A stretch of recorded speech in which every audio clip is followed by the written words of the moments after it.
नमस्कार। आँखीझ्यालको 301औं अङ्कमा यहाँहरू सबैमा हार्दिक स्वागत तथा अभिवादन।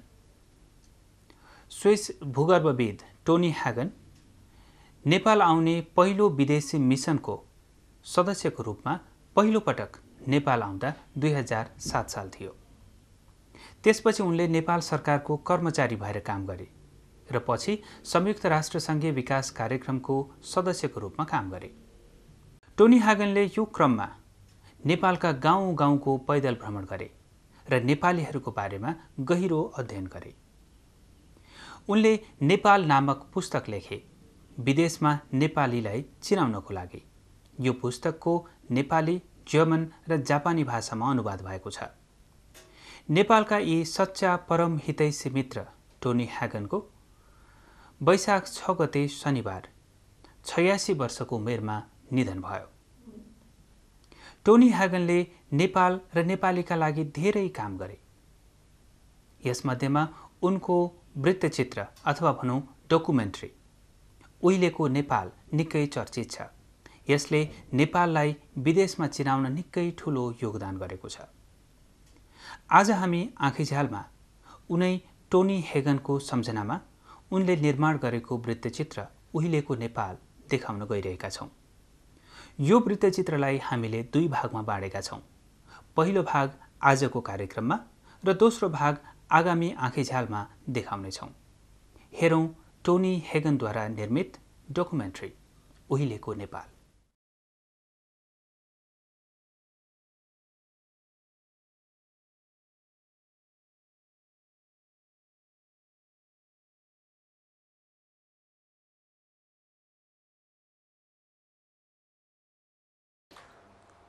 मैले सन् 1950 देखि 1961 सम्म खिचेको फिल्म तपाईहरूलाई देखाउन पाउँदा मलाई खुसी लागेको छ। यसमा मेरो नेपाल भ्रमण र त्यस क्रममा मैले गरेका कामहरू देखाइएको छ। यसमा पर्यटकहरूलाई देखाउन बनाइएका फिल्ममा जस्तो काठमाडौँ र अरू सहर तथा मन्दिरहरू भने देखाइएका छैनन्।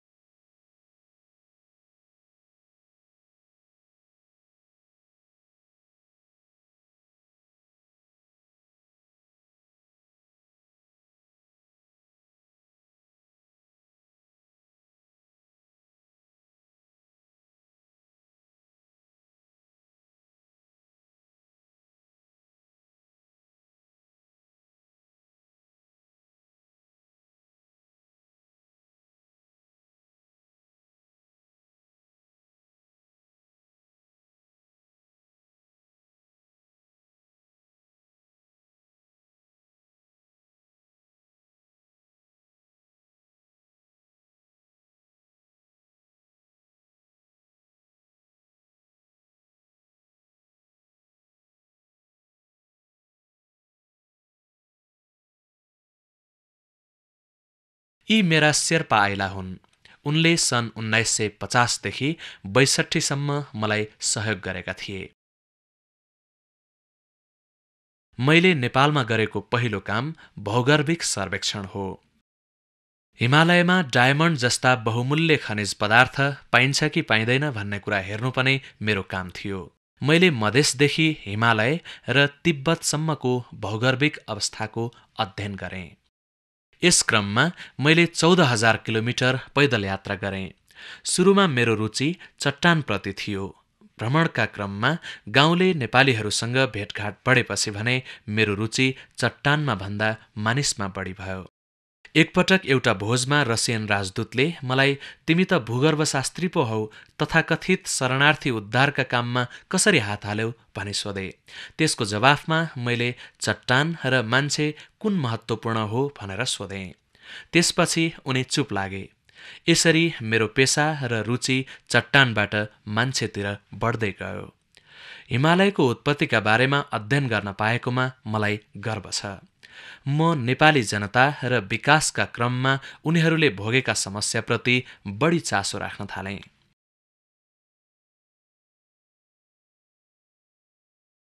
नेपाली जनताले भोगिरहेको एउटा प्रमुख समस्या ठूला नदीनाला तर्नु थियो। यो पूर्वी नेपालमा पर्ने सुनकोशी नदी हो।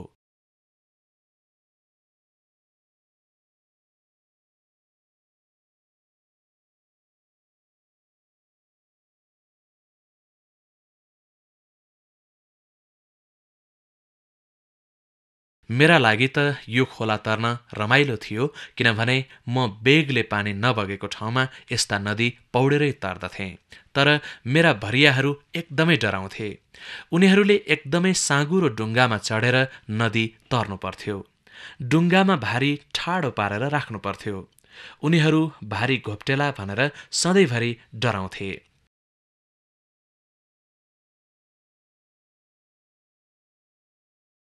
मेरा भरियाहरूले पौडन जानेका थिएनन्। 12-13 जनाको भरियाको हुलमा एकाध जनाले मात्र पौडन जानेका थिए होलान्। मेरा शेर्पा आइला मलाई जहिल्यै पनि पौडेर नदी तर्नुहुन्न भन्ने गर्थे। यस्ता नदीमा गोही हुन्छन् भनेर उनी डराउँथे।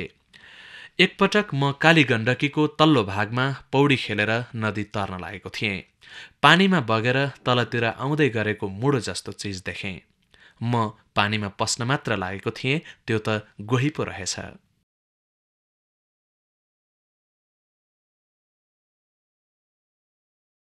त्यतिबेला भरियाहरूलाई कुल्ली भन्ने गरिन्थ्यो। उनीहरू नदी तर्दा डुङ्गा नघोप्टियोस् भनेर प्रार्थना गर्थे।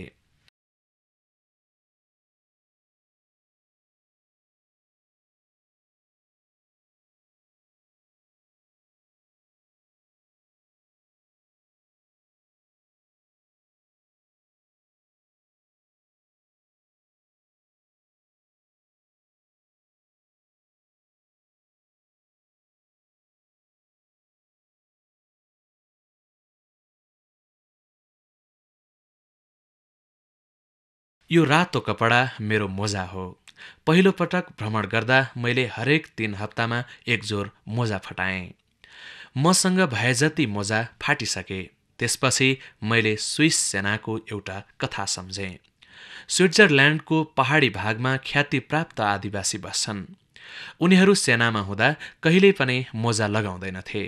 त्यसका ठाउँमा उनीको फेटा जस्तो कपडा खुट्टा वरिपरि बाँधेर त्यसैले काम चलाउँथे।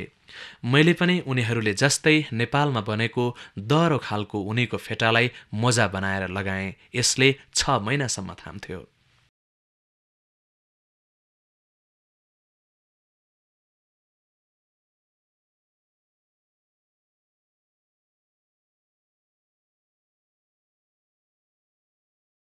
त्यतिबेला मूलबाटो भन्नाले अहिलेको भन्दा भिन्दै अर्थ लाग्थ्यो। मान्छे हिँड्न हुने बाटोलाई मूलबाटो भनिन्थ्यो। सानो बाटो भनेको हिँड्न मुस्किल पर्ने बाटो हो।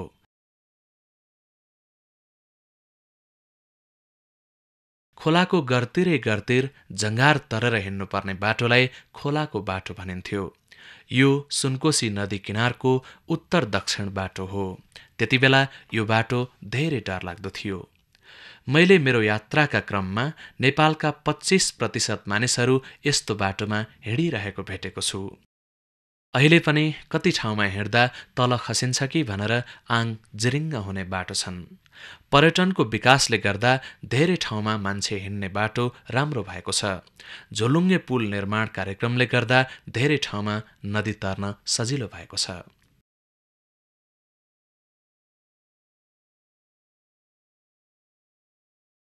त्यतिबेला कतिपय नदी तर्ने घाटमा डुङ्गा समेत हुँदैनथ्यो। यो निकै ठुलो नदी हो। नदीको पानी सफा र तातो थियो।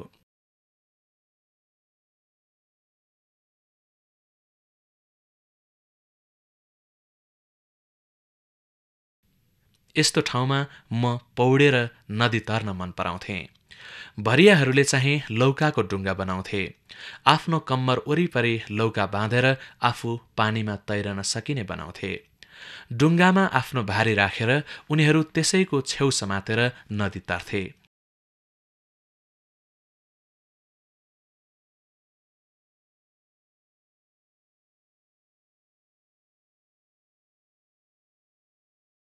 म चाहिँ पौडेर नदी तर्थेँ। मेरो आफ्नै डुङ्गा थियो। यसरी यात्रा गर्दा बटुलिएका जानकारी भएको नोटबुक, मैले बनाएका भौगर्भिक नक्सा, क्यामेरा आदि सबै बहुमूल्य वस्तु मसँग हुन्थे। म तिनीहरू पानीमा डुबेर नबिग्रिउन् भन्ने चाहन्थे। यो हावा भर्न हुने मेरो चकटी हो। म यसैमा सुत्थेँ। यो चाहिँ मेरो अफिस बक्स हो। यस बाकसलाई खोलखाल पारेर टेबल पनि बनाउन सकिन्थ्यो। मेरा भरियाहरूले यसलाई सानो सिंहदरबार भन्थे।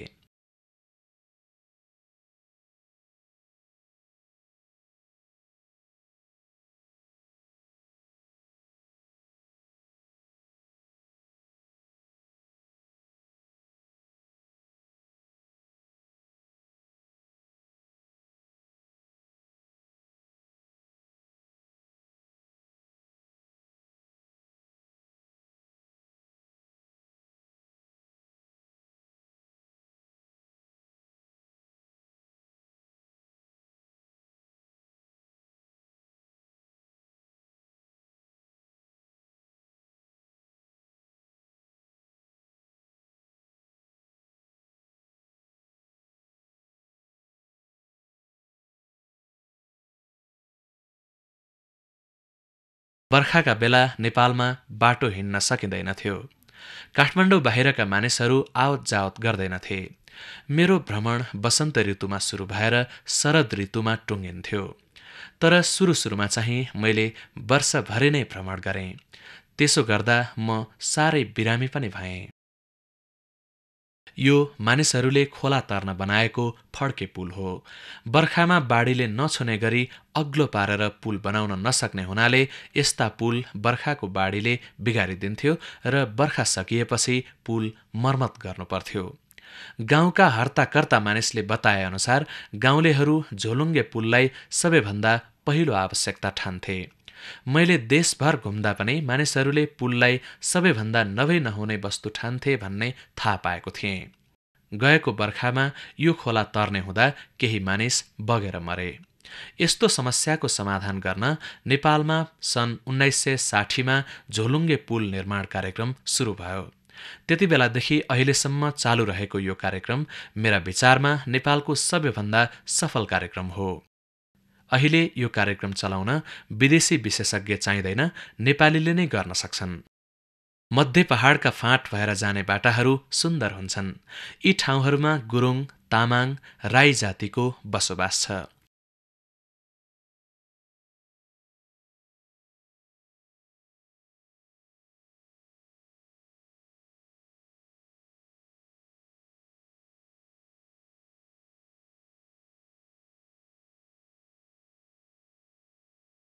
यो चाहिँ पश्चिम नेपालको धौलागिरीको छेउछाउ।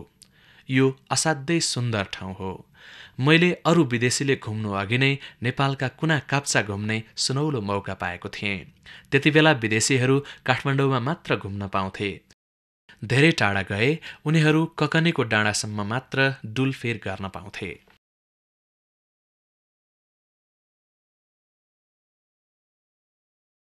यी उच्च हिमश्रृङ्खलाहरू साँच्चै सुन्दर छन्।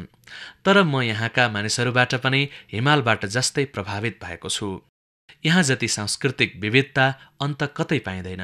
यो देख्दा मलाई अचम्म लाग्यो। यहाँ 12 जातिका मानिसहरू विभिन्न उचाइमा अलग अलग ठाउँमा बसेका छन्। तल्लो भेगमा क्षेत्री र बाहुन बसोबास गर्छन्।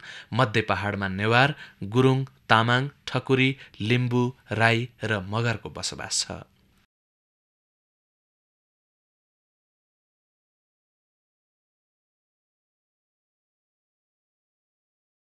धौलागिरीको दक्षिणी भेगमा चैत्र वैशाखमा गुराँस बिछट्टै राम्रो गरी फुल्छ। के भएर हो कुन्नी यो फिल्ममा चाहिँ त्यति राम्रो देखिएन। मैले यति राम्रो गुराँस फुलेको दृश्य भेट्टाउन 3 पटकसम्म धाउनु पर्यो। गुराँस फुल्ने महिना चैत्र वैशाखमा दिन छ्याङ्ग खुलेको हुँदैन। ढुस्स तुवालोले ढाकेको हुन्छ। त्यसैले यस्तो राम्रो खुलेको दृश्य खिच्नलाई मैले 3 पटक प्रयास गर्नु परेको थियो।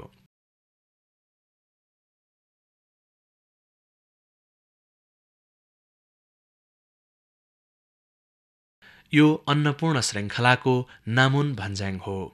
यो अन्नपूर्णको पूर्वी श्रृङ्खला हो। यहाँ नक्सामा देखाइएको ठाउँमा भन्ज्याङ भेटिएन। मसँग भएको नक्सा गलत रहेछ। यसले गर्दा मलाई धेरै अप्ठ्यारो पर्यो। पछि पनि मैले भ्रमण गर्दा धेरै ठाउँ आफूले बोकेको नक्सामा देखाइएका ठाउँभन्दा फरक ठाउँमा भएको पाएको छु। नक्सामा एकातिर देखाइएको भन्ज्याङ वास्तविकतामा अर्कैतिर हुन्थ्यो।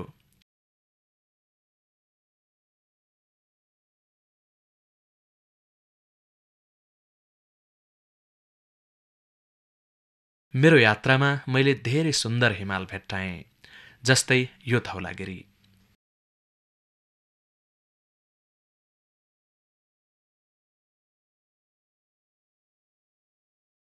हामीलाई पश्चिम नेपालको भेरी नदीको उत्तर गङ्गाको माथिल्लो भागमा नदी तर्न सबैभन्दा अप्ठ्यारो परेको थियो। यहाँ पानी बेगले बगेको थियो। नदी हान्निएर बगेकाले हामी कोही पनि पौडेर नदी तर्न सक्दैनथ्यौं। भरियाले समाएर तर्न हुने गरी डोरी टाङ्नु पर्थ्यो। यहाँ मैले भारीका सामान झिकेर फेरि मिलाउनु परेको थियो। साधारणतया मैले एउटा भारीमा एउटा वस्तु राखेको हुन्थेँ, तर यस्ता अप्ठ्यारा नदी तर्ने बेलामा भने हरेक सामान सबै भारीमा अलिअलि पारेर बाँड्दथेँ। अलिअलि खानेकुरा, अलिअलि औषधि, अलिअलि उपकरण र अरू कुरा। कुनै एउटा भारी बगाउँदा एक थरी सबै सामान नबगोस् भनेर यसो गर्नु परेको हो। फोक्सुन्डो ताल। स्थानीय मानिसले रिङ्बो भन्ने गरेको यस तालबाट उत्तरमा रहेको डोल्पो क्षेत्र प्रवेश गर्न सकिन्छ। म सन् 1952मा डोल्पो पुग्नुभन्दा पहिले कुनै विदेशी त्यहाँ पुगेका थिएनन्। फोक्सुन्डो ताल छेउको भिरको बाटो एकदमै अप्ठ्यारो छ। हिउँदका बेलामा माथिबाट नुनको व्यापार गर्नेहरू यो बाटो झर्ने गर्थे। चौरी र खच्चर हिँड्न नसक्ने भएकाले तिब्बतीहरू यहाँसम्म आइपुग्दैनथे। नेपालमा नुनको ढुवानी पनि मानिसले पिठ्यौमा बोकेरै गर्नुपर्थ्यो। भरियालाई त्यति बेला कुल्ली भन्ने गरिन्थ्यो। उनीहरूले दिनको 2 रुपैयाँ ज्याला पाउँथे। खाना उनीहरू आफैले किन्नु पर्थ्यो। तर मेरो भारी बोक्ने भरियाहरूले राम्रै आम्दानी गर्थे, किनभने म उनीहरूलाई बेला बेलामा च्याङ्ग्रा किनेर मासु खुवाउने गर्थेँ। उनीहरूलाई खुसी पार्न म त्यसो गर्ने गर्थेँ। अग्ला र अप्ठ्यारा भन्ज्याङ पार गर्नुअघि मेरा भरियाहरू डराउँथे। म उनीहरूलाई भन्ज्याङ काटेपछि च्याङ्ग्राको मासु खुवाउला भनेर लोभ्याउँथेँ। भन्ज्याङ पार गरेपछि हामी सिङ्गै च्याङ्ग्रा खान्थ्यौं। एउटा च्याङ्ग्राको मासु 2 दिनसम्म पुग्थ्यो। त्यसपछि हामी सबै शाकाहारी हुन्थ्यौं। पश्चिम नेपालमा पर्ने सुन्दर हिमाल कान्जिरोवा।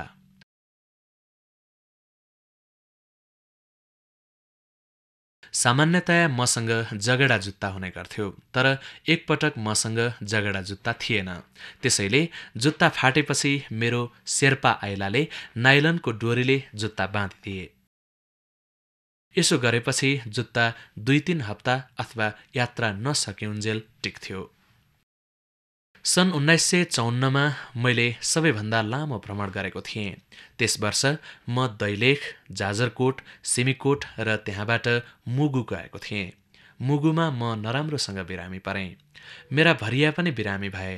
त्यतिबेला मुगुमा भारतीय सेनाको चेकपोस्ट थियो।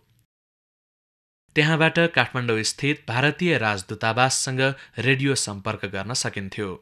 मैले आपतकालीन सहायताका लागि काठमाडौँ खबर पठाउन खोजेँ, तर भारतीय दूतावासले मेरो खबर टिप्ने फुर्सद छैन भनिदियो।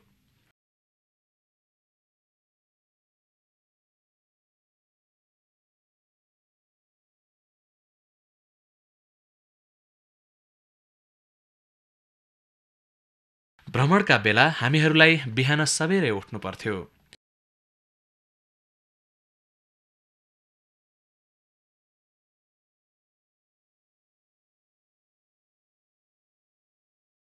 आइलाले मेरा लागि ब्रेकफास्ट तयार गर्थे।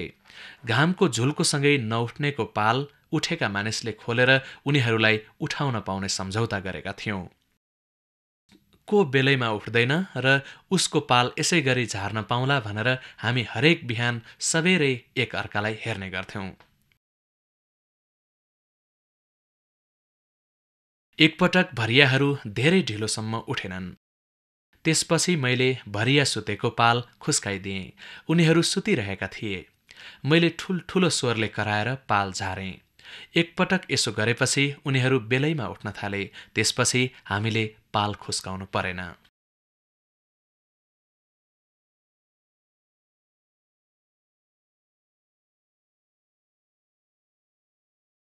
म बाटोमा स्विस जर्मन भाषाका अश्लील शब्दहरू पनि प्रयोग गर्ने गर्थेँ। मेरा भरियाहरूले ती शब्दहरू तुरुन्तै टिप्थे। एकपटक नाइके भरियाले अरू भरियालाई छिटो हिँड भन्दै थियो। उसले यसो नगरेमा हाकिम साहबले तिमीहरूलाई यसो भनेर गाली गर्छ भनेर स्विस जर्मन भाषाका अश्लील शब्द नेपाली लवजमा भन्यो। 10 वर्षपछि मेरो शेर्पासँग काम गर्ने स्विसले उनीहरू यस्ता शब्द जान्दछन् भन्ने थाहा पाएपछि कोबाट सिक्यौ यस्ता शब्द भनेर सोद्धा उनीहरूले हागन साहबबाट भनेका थिए। मेरो यात्रामा मसँग 2 भारी त औषधि नै हुने गर्थ्यो। एकपटक एकजना भरियाको खुट्टाको औंलाको घाउ पाक्यो। मैले उपचार गर्ने निधो गरेँ। त्यसलाई फुटाउँदा त्यसबाट निस्केको पिप मेरो नङमा पर्यो। मेरो नङ असाध्यै मैलो थियो। मैले यो दृश्य संयुक्त राष्ट्रसङ्घको मुख्यालयमा देखाएको थिएँ। त्यहाँ भेला भएका सबै मानिसहरू छक्क परे। राष्ट्रसङ्घको स्वास्थ्य सेवाका प्रमुख पनि त्यहाँ उपस्थित भएका थिए। उनले मलाई तिम्रो पेशा के हो भनेर सोधे। मैले म भूगर्भविद हुँ भने। त्यसपछि उनले औषधोपचारको काम तिमीले गर्ने होइन भने। मैले त्यसो गर्दा मेरो फोहोर नङले घाउलाई संक्रमण पुर्याउने खतरा बढी थियो कि पिपले मेरो नङमा संक्रमण फैलाउने खतरा बढी थियो भने सबैका सामु प्रश्न गरेँ। त्यहाँ उपस्थित सबै मानिसहरू हाँसे। त्यति बेला त ऊ चुपचाप बस्यो, तर उसले यसको बदला धेरै वर्षपछि म असाध्यै बिरामी भएको बेला लियो।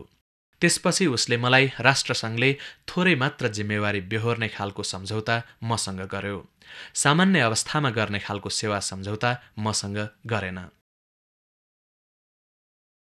घाउ फुटाइसकेपछि मैले भरियालाई पेनिसिलिन सुई दिएँ।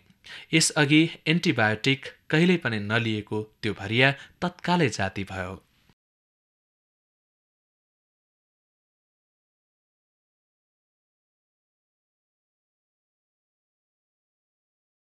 भरिया बिरामी भएको अर्को पनि घटना मैले बेहोर्नु पर्यो।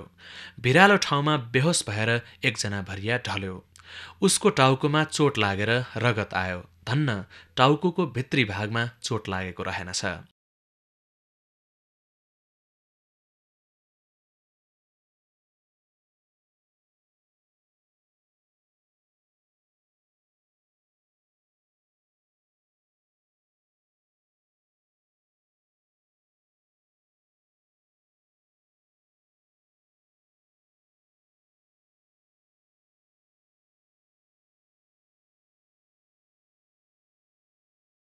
मैले उसलाई कुरामिन सुई दिएँ।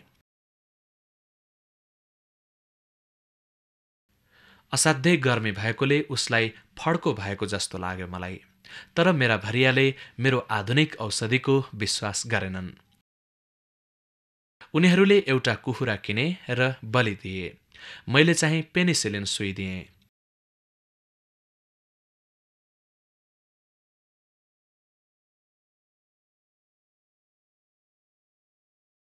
उनीहरूले कुखुरा बलि दिएकाले बाँचेको भन्ने ठाने 2 दिनपछि ऊ पूर्ण स्वस्थ भयो। तर उसलाई केले बचायो, कुखुराले, पेनिसिलिनले वा कुरामिनले भन्ने कुरामा भने म र उनीहरू बीच मतभेद भइरह्यो।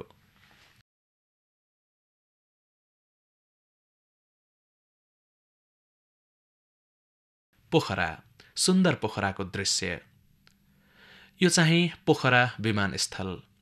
अहिले यो ठाउँमा साङ्ग्रिला होटल छ। त्यति बेला खेतमा घर बनेका थिएनन्। यो संसारको सबैभन्दा सुन्दर ठाउँ थियो। अहिले पनि सुन्दर छ। शहरबाट अलिकति बाहिर निस्कने बित्तिकै समुद्र सतहबाट 800 मिटर अग्लो मैदान भेटिन्छ। मैदानको भित्तामा 8000 मिटर अग्लो हिमाल। फेवाताल त्यति बेला सफा थियो। तालमा ढल मिसाइएको थिएन। ताल वरिपरि घरहरू थिएनन्। यस ठाउँलाई हामी स्विस बीच भन्थ्यौं। हामी यहाँ क्याम्प बनाउँथ्यौं। मेरो परिवार आएका बेला हामी यहीँ बस्थ्यौं। अहिले यहाँ फिस्टेल नामक लज छ। यहाँ केही तिब्बती मानिसहरू थिए।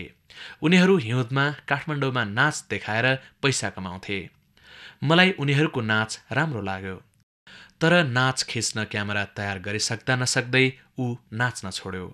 मैले उसलाई नचाउने कोसिस गरेँ, तर उसले नाच्न मानेन। मैले क्यामेरा बन्द गरेँ।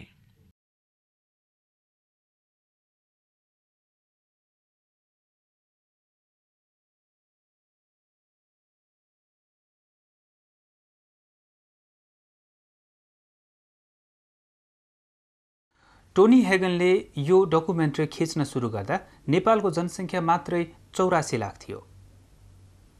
2% मात्र नेपाली साक्षर थिए। नेपालभरमा जम्मा 11वटा हाई स्कुल र 2वटा मात्र कलेज थिए।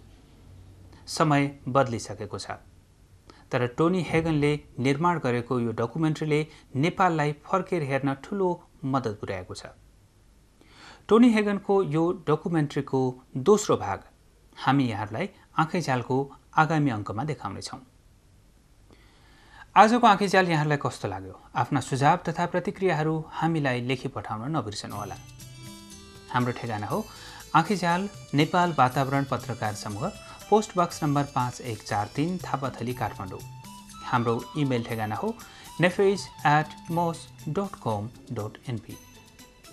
हामी यहाँका सुझाव तथा प्रतिक्रियाहरूको सधैँ प्रतीक्षा गर्नेछौँ। आजका लागि भने आँखैझ्यालबाट हामी सबैलाई बिदा दिनुहोस्। आँखैझ्यालको आगामी अङ्कमा हामी यहाँहरूलाई टोनी हेगनको डकुमेन्ट्री उहिलेको नेपालको दोस्रो भाग देखाउनेछौँ। तबसम्मलाई बिदा दिनुहोस्। नमस्ते।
नमस्कार। आँखैझ्यालको 302औं अङ्कमा आँखैझ्यालको आजको अङ्कमा हामी यहाँलाई नेपालका परम मित्र स्विस भूगर्भविद टोनी हेगनको निधनमा अघिल्लो अङ्कमा सुरु गरिएको डकुमेन्ट्री उहिलेको नेपालको दोस्रो भाग देखाउनेछौँ। दर्शकहरूको सुविधाका लागि हामी आजको अङ्कमा अघिल्लो अङ्कमा प्रसार गरिएका केही दृश्यहरू पनि समेट्नेछौँ। दर्शकहरूलाई स्मरण रहोस्, यस डकुमेन्ट्रीमा नेपाली उद्घोषण बाहेक अन्य आवाज प्रयोग भएको छैन। हेरौँ डकुमेन्ट्री उहिलेको नेपालको दोस्रो तथा अन्तिम भाग।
सन् 1952-53मा मेरी पत्नी र छोराछोरी पनि नेपाल आएका थिए। उनीहरू मसँगै सकेका जति ठाउँ घुम्न चाहन्थे। सुरुमा मेरो काम काठमाडौँ वरपर थियो, त्यसैले हामीले उनीहरूलाई सँगै लग्यौं। हिँड्दा थाकेपछि उनीहरूलाई डोकामा बोक्नु परेको थियो। मेरी सानी छोरी मोनिका, ऊ 2 वर्षकी थिए। उसले डोकोमा बस्न मानेकी थिइन।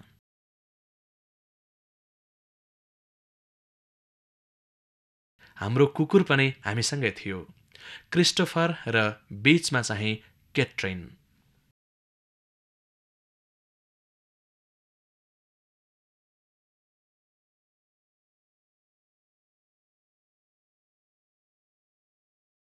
यो नागार्जुन र थानकोट बीचको कुनै भाग हुनुपर्छ। गणेश हिमाल असाध्यै राम्रो छ। त्यति बेला यहाँको हावा सफा थियो। वायु प्रदूषणले गर्दा अचेल यस्तो सफा दृश्य आक्कल झुक्कल मात्रै देख्न सकिन्छ।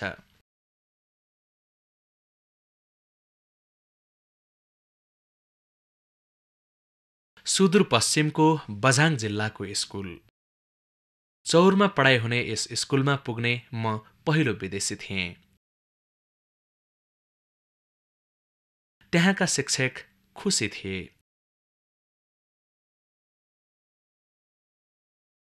म त्यहाँ पुग्दा केटाकेटीले पढ्न छोडेर मलाई हेर्न थाले। त्यति बेला शिक्षक विद्यार्थीहरूलाई कराउँथे। उनी मलाई आफ्ना विद्यार्थीहरू एकदमै अनुशासित छन् भन्ने देखाउन चाहन्थे, तर उनका विद्यार्थीको ध्यान भने मतिर थियो।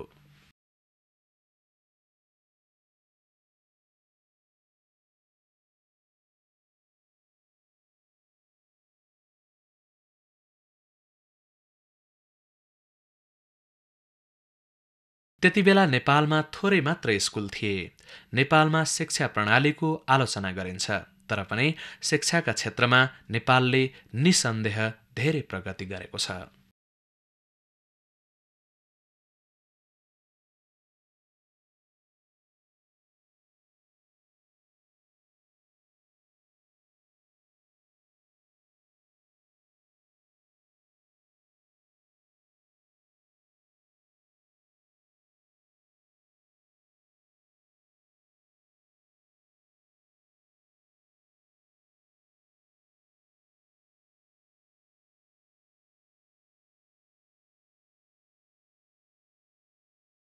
म दार्जिलिङबाट नेपाल पसेको थिएँ। त्यहाँ कञ्चनजङ्घाको सिंहलीला श्रृङ्खलासम्म गएँ। पछाडि देखिने हिमाल कञ्चनजङ्घा हो। यो पैदल यात्रा निकै रमाइलो थियो। बाटो राम्रो थियो। सिक्किमपट्टि गेस्ट हाउस पनि थिए, ब्रिटिस साम्राज्यले बनाएका। यति राम्रो ठाउँमा पनि पर्यटक चाहिँ थिएनन्। संयुक्त राष्ट्रसङ्घको झण्डा। मैले पहिले नेपाल सरकारको कर्मचारी भएर काम गरेँ। 1 वर्ष नपुग्दै मलाई राष्ट्रसङ्घले काम लगायो। म नेपालमा काम गर्ने पहिलो राष्ट्रसङ्घीय विशेषज्ञ हुँ। नेपाल राष्ट्रसङ्घको सदस्य बन्नु अघि नै मैले नेपालमा राष्ट्रसङ्घको विशेषज्ञ भएर काम गरेको थिएँ।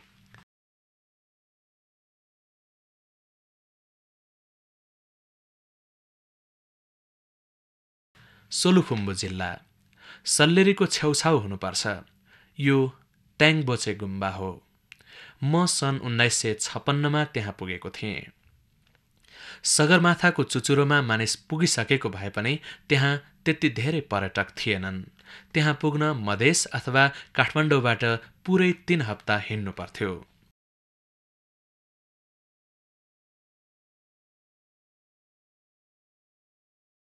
सोलुखुम्बुमा ट्याङबोचे गुम्बाका लामाहरूसँग मेरो भेट भयो। हामीलाई भाषाको समस्या बिल्कुलै परेन भन्नुपर्छ। उनीहरूले तिब्बती भाषा बोले, मैले स्विस जर्मन भाषा बोलेँ। तैपनि हामीले एक अर्काका कुरा राम्रोसँग बुझ्यौं।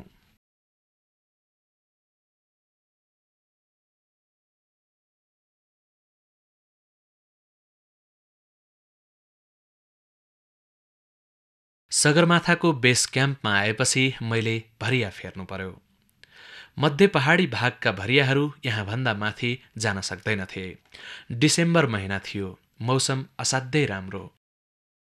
तर रात परेपछि मुटु छेन्ने चिसो हुन्थ्यो।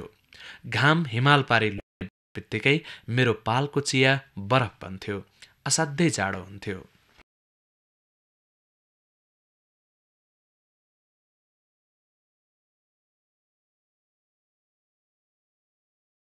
खुम्बुको पश्चिम जाने क्रममा मैले एकजना भरिया गुमाउनु पर्यो। ऊ असाध्यै डराएको थियो। भगवानले हामीलाई अब तिमीले मर्नुपर्छ भनेका छन् भनेर उसले भन्यो। मैले उसलाई शेर्पाको साथ लगाएर घर फर्काउन कोसिस गरेँ, तर ऊ पटक्कै मानेन। त्यसपछि भरियाहरूले केही ठट्टा रमाइलो गरे। भन्ज्याङमा पुगेर ऊ थुचुक्क बस्यो र त्यसको आधा घण्टा जतिमा मर्यो। हामीलाई त्यहाँबाट अघि बढ्न एकदमै असजिलो भयो। मैले यो घटना हप्तौंसम्म सम्झिरहेँ। मलाई उसलाई जबरजस्ती गरेर घर फर्काउनु पर्ने रहेछ जस्तो पनि लाग्यो। मैले त त्यसो गर्ने कोसिस गरेकै थिएँ, उसले मान्दै मानेन। अर्को पटकदेखि यस्तो नहोस् भनेर मैले मर्फिन सुई बोक्न थालेँ। एकपटक मेरो एकजना भरिया हिँड्न नसक्ने भयो। ऊ अब मरे भनेर बाटैमा बस्यो। हामीले त्यहाँबाट तल झर्नु पर्थ्यो। मैले उसलाई मर्फिन इन्जेक्सन दिएँ। 10 मिनेटपछि ऊ उठ्यो र हिँड्ने कोसिस गर्यो। त्यसको 15 मिनेट अथवा आधा घण्टापछि ऊ राम्रैसँग हिँड्न सक्ने भयो। त्यसपछि उसले आफ्नो भारी आफै बोक्यो। बाटोमा पर्ने सबैभन्दा अग्लो ठाउँमा रहेको गाउँ थुदाम आइपुगेपछि म नेर आएर अर्को रक्सी इन्जेक्सन देऊ भन्यो। उसले कोरामिनलाई रक्सी जस्तो ठानेछ। यिनी तिब्बती नागरिक हुनुपर्छ। खुम्बुमा त्यति बेला धेरै तिब्बतीहरू बस्थे। उनीहरूसँग शेर्पाहरूको नाता पर्छ।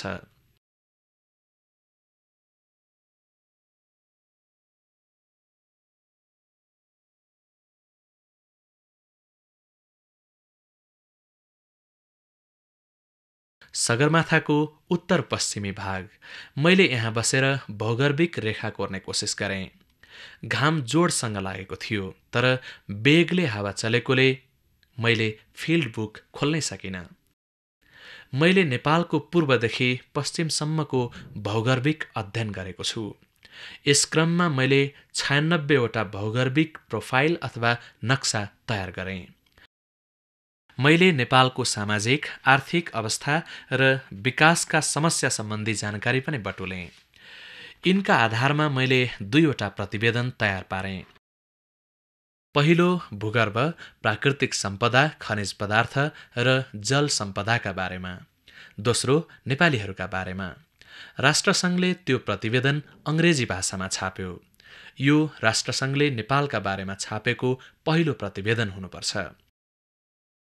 यो किताब मेरो 80औं जन्मदिनमा राष्ट्रसङ्घीय विकास कार्यक्रमको सहयोगमा हिमाल एसोसिएसनले प्रकाशित गरेको छ। अरुण तेस्रो योजनाको ड्याम यतैतिर बनाउने योजना थियो। यो पुल निर्माणको उत्तम नमुना हो। यसमा तार, काँटी जस्ता आधुनिक साधन प्रयोग गरिएको छैन। रुखका लहरा, डोरी, मुढा जस्ता प्राकृतिक साधनकै भरमा सुरक्षित पुल बनाइएको थियो, तर सबै पुल सुरक्षित थिएनन्।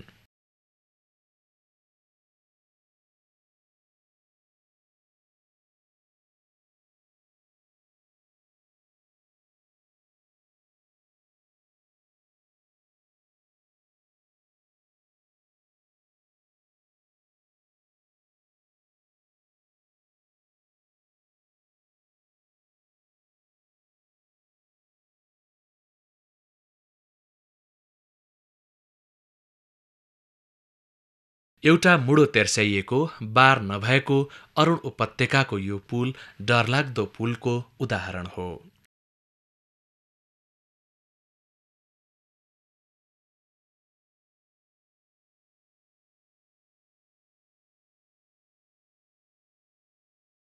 अरुण उपत्यकाकै यो अर्को पुल पनि डरलाग्दो थियो। हामीले यो पुल तर्ने कोसिस गर्यौं। धेरै समयदेखि मानिसहरूले यो पुल तर्न छाडेका थिए। यो भत्ताभुङ्ग भएको थियो। डोरी एकातिर, मुडो अर्कोतिर। आग्ला थिएनन्। मेरा भरियाले कुशलतापूर्वक पुलको मर्मत गरेपछि हामीले पुल तर्यौं। मेरो टोली एकदमै कुशल थियो। मैले 4 बजे क्याम्प गाड्ने भनेपछि भरियाहरूलाई केही पनि अराउनु पर्दैनथ्यो। सबैले आआफ्नो काम गर्थे। उनीहरूले आधा घण्टामा पाल गाडिसक्थे। मेरो टेबलमा चिया आइपुग्थ्यो। हामीहरूले धेरै अग्ला भन्ज्याङ पार गर्नु पर्थ्यो। हिउँले ढाकेका ठाउँमा हिँड्नु पर्थ्यो।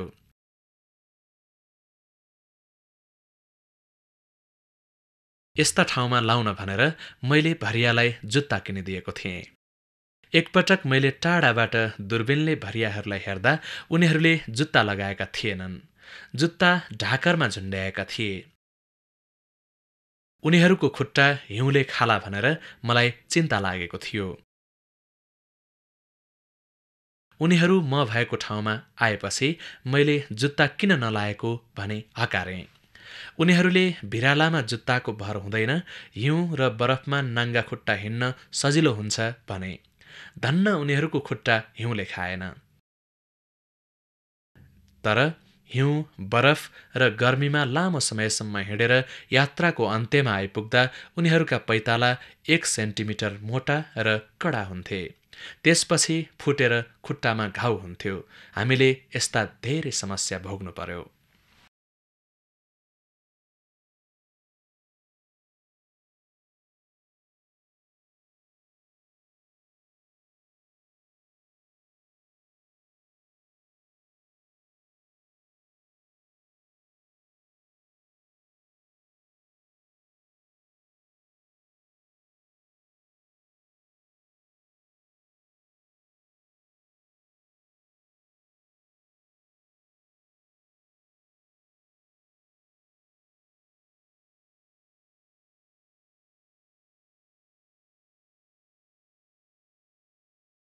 यो चाहिँ मकालु।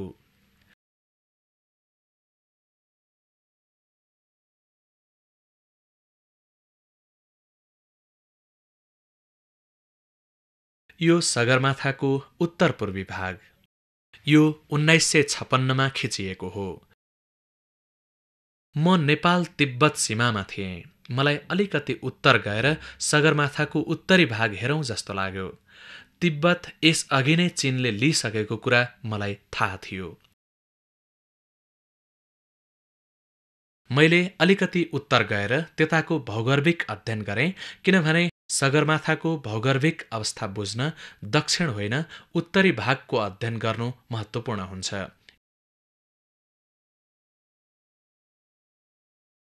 मेरो शेर्पा आइला। म उनी र अरू शेर्पाहरूलाई हुलाकीका रूपमा पनि काम लगाउँथे। दायाँपट्टिको सगरमाथा, बायाँ लोत्से। यी दुईको बीचमा पर्छ साउथ कोल, जहाँबाट हिलारी र तेन्जिङले सगरमाथा चढेका थिए।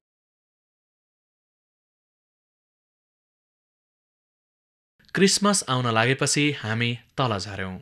हिउँद लागेपछि धेरै अग्लो भेगमा हिँड्नु हुँदैन। हामी आफूलाई खतरा नहुने तल्लो भेगमा झर्यौं।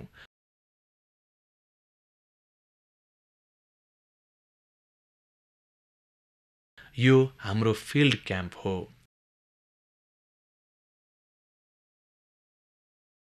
मेरो सानो टेबुल। यहाँ म भौगर्भिक प्रोफाइल र नक्सा बनाउने काम गरिरहेको थिएँ। म मसीले भौगर्भिक प्रोफाइल साफी गर्दै थिएँ। सगरमाथा क्षेत्रको अध्ययन गरिसकेपछि हुनुपर्छ। मेरा भरियाहरू मेरो छेउमा आएर नक्सा हेर्न थाले। उनीहरूले हामी कताबाट आएका हौं, हामीले राम्रो छ्याङ खाएको ठाउँ कहाँ हो, राम्रा केटीहरू भएको गाउँ कुन हो लगायतका प्रश्न सोधे। उनीहरूले मलाई यात्राका विभिन्न कुराहरूको सम्झना दिलाए।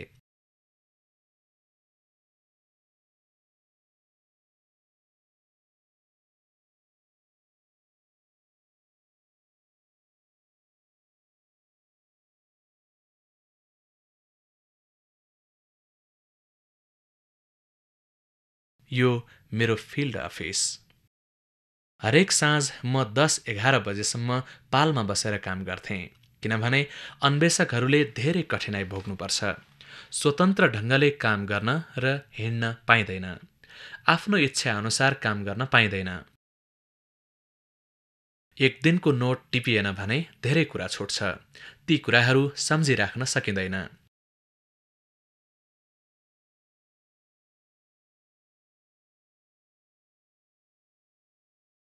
सगरमाथाको क्रस सेक्सन। सगरमाथाको पूर्वी भाग। धेरै नेपालीहरूले नेपालको भूगर्भ सम्बन्धमा थाहा पाएका छैनन्। भौगर्भिक नक्साको मूल कपी हिमाल एसोसिएसनमा छ। यो नक्सा निकै ठूलो छ। देशभरको पुरै नक्सा क्वार्टर इन्चमा छ। यो सन् 1922मा सर्वे अफ इन्डियाले गरेको सर्वेमा आधारित छ। त्यो क्वार्टर इन्च नक्सा भारतीय सर्वेयरहरूले गरेको सर्वेबाट तयार गरिएको राम्रो नक्सा हो। त्यतिबेला ब्रिटिस सर्वेयरहरूलाई नेपाल पस्न दिइएको थिएन। त्यसैले उनीहरूले गङ्गाको मैदानबाटै सर्वे गरेर संसारको सबैभन्दा अग्लो टाकुरा कहाँ पर्छ भनेर पत्ता लगाएका थिए। तर उनीहरूले यसो गर्न धेरै टिम खटाउनु परेको थियो।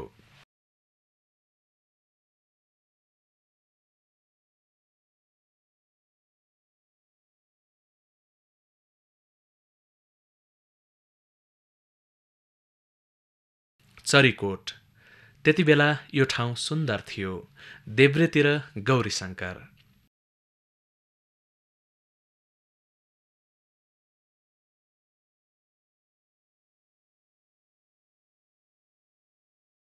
शरद ऋतुमा तिहारका बेला नेपालभर यस्ता लिङ्गेपिङ भेटिन्थे।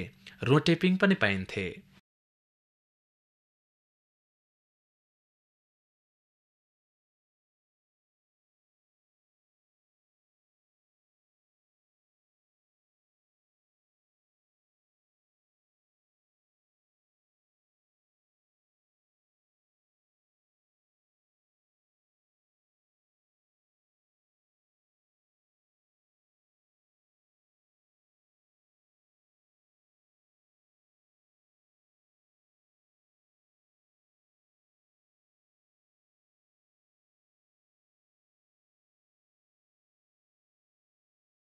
पूर्वी नेपालको लिम्बू गाउँ। गाउँको नाम चाहिँ याद भएन। त्यहाँ म लिम्बूको विवाहमा आयोजित ठूलो भोजमा सामेल भएँ। मानिसहरू जाँड खाएर मातेका थिए।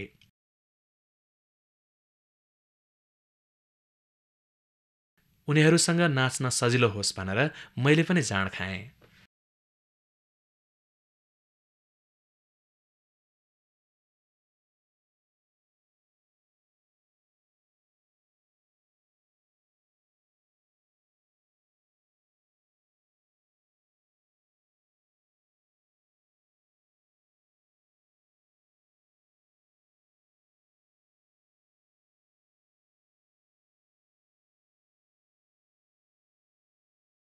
मलाई मुस्ताङ बाहेक अरू सबैतिरका मानिसले उनीहरूका गाउँमा पुग्दा स्वागत गरेका थिए। मेरो शेर्पा आइलाले मलाई कर्णेल साहब अथवा हागन साहब भनेर चिनाउने गर्थे। मेरा भरियाहरूले पनि मलाई काठमाडौँको हागन साहब भनेर बोलाउँथे। कर्णेल साहब भन्दा मानिसले टेरेनन् भने आइलाले मलाई जर्नेल साहब भनेर चिनाउँथे। बौद्ध धर्मावलम्बी भएका उत्तरी भेगमा चाहिँ आइलाले मलाई स्विस लामा भनेर चिनाउँथे। तर मुस्ताङमा भने जे भन्दा पनि त्यसको केही प्रभाव परेन।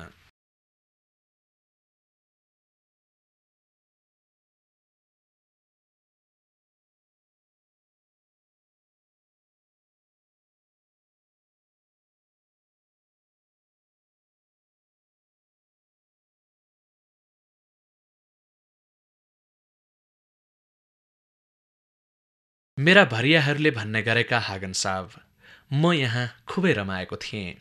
यी मेरा चिठीपत्र ल्याउने लैजाने गर्ने मान्छे।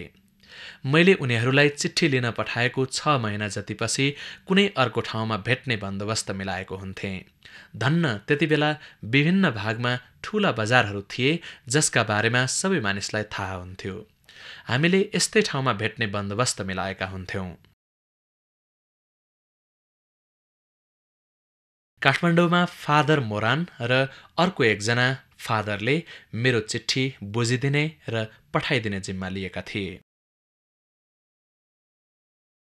पूर्वी र पश्चिमी भागको भ्रमणमा भएका बेला भने मैले मेरा शेर्पाहरूलाई नजिकको भारतीय रेलवे स्टेशन पठाएर त्यहाँबाट रेलमा दिल्ली पठाउने गर्थेँ। दिल्लीमा मेरा साथी जेम्स किगन राष्ट्रसङ्घका स्थायी प्रतिनिधि थिए।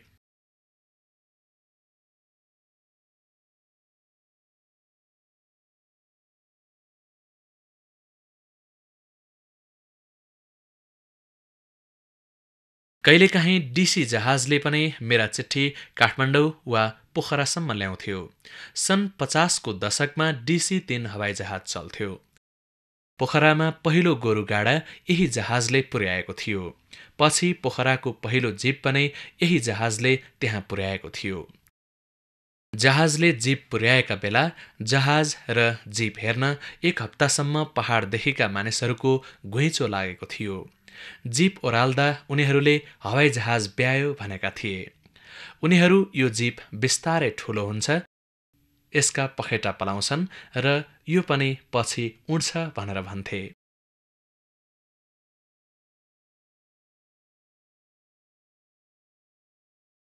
स्विट्जरल्यान्डको हामी बस्ने ठाउँको ताल। अहिले पनि मेरो घर यही छ। यो ठाउँ एकदमै सुन्दर छ।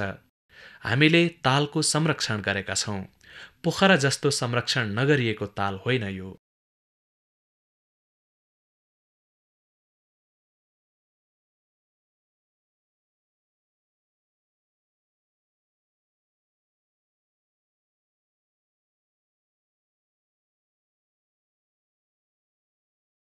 यिनी चाहिँ हुलाकी, स्विस हेल्भेटिका हुलाकी। यो हाम्रो घर हो।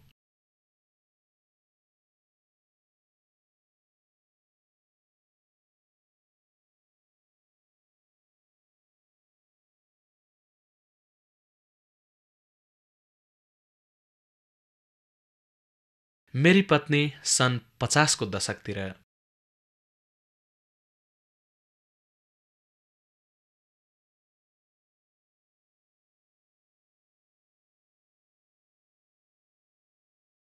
यी मेरा केटाकेटी।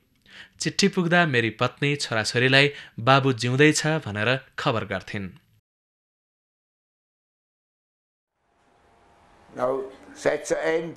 हवस् त, फिल्म हेरिदिनु भएकोमा धेरै धेरै धन्यवाद।